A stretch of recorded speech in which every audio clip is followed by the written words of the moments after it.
अगर बरोज़े माशर ये मूंगफली वाला पूछ लिया कि अल्लाह इसने मेरा 3 मूंगफली बगैर कीमत दे के खाया है, इसका बदला चाहिए, तब क्या होगा?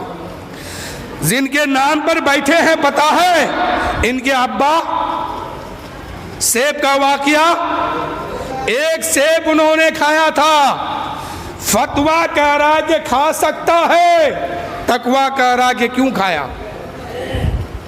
भूख लगी थी, जा रहे थे, सेब मालिक की मिल्कियत से बाहर निकल चुकी थी, अब उसे कोई भी खा सकता था, वो उठाए खा लिए। अब दिल ने कहा कि तुमने तो खा लिया, इसका मालिक कौन है पूछा नहीं, बरोज़े महशर खुदा ने पूछ लिया तो क्या जवाब दोगे?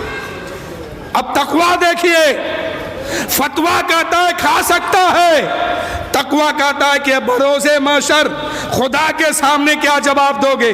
चलो इसके बाप के मालिक से माफ़ी करा लेते हैं। और यहाँ हम लोगों का हाल क्या है?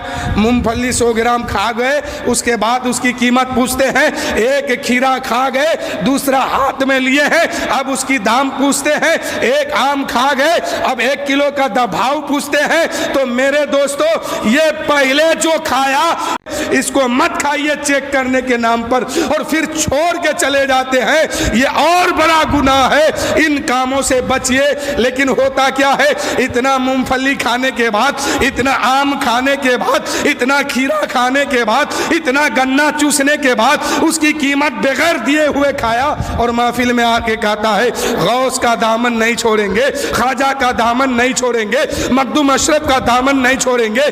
इन 3 शख्सियत के बारे में आप जानते हैं, गौसे पाक कहते हैं जो शख्स नमाज नहीं पढ़ता है उसको मुसलमान की कब्रिस्तान में दफन मत करो। यही है ना हजरत, कि जो शख्स नमाज़े पंजगाना से दूर है उसको मुसलमान के कब्रिस्तान में दफन करने की इजाज़त नहीं है।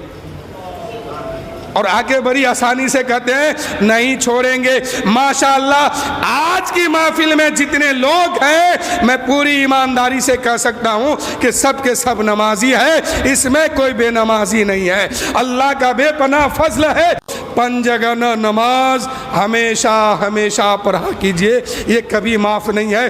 बस हजरत को इस शेर के साथ में यह दावत सिकन दे रहा हूँ कि कोई बड़ा नहीं है, सारे दानिश्वरों का कद छोटा है, सबसे आला व औला हमारा नबी, सबसे औला व आला हमारा नबी, और गमज़दों को रज़ा मुज़दा दीजिए कि है बेकसों का सहारा हमारा नबी। मेरे दोस्तों, आज अगर हमारे मिलादों में यही हाल हो जाए कि जितने लोग बैठते हैं सब के सब नमाजी हो जाए, तो यकीनन इस्लाम सिर्फ मस्जिद में नहीं बल्कि आपके घर में भी चमकता हुआ नजर आएगा। और जिस दिन इस्लाम आपके घर में चमकेगा, समझो कि जन्नती आप ही हैं, जन्नती आप ही हैं, और जन्नत में जाने वाला रास्ता आप ही के पास है। आइए हजरत बस गौसे आजम की शान में कुछ बातें कीजिए और हम सामीन के दिलों को मनव्वर और मुज़ल्ला फरमाएं।